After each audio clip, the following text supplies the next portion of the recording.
तोहरे दुआरिया जब आवनी मायारिया, देखी हमके सब लोग फेरेला नजरिया।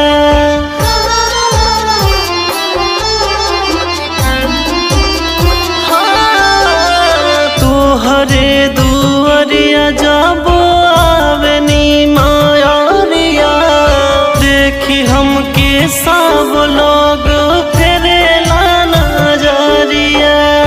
देखी हमके सब लोग फेरेला नजरिया। कहिया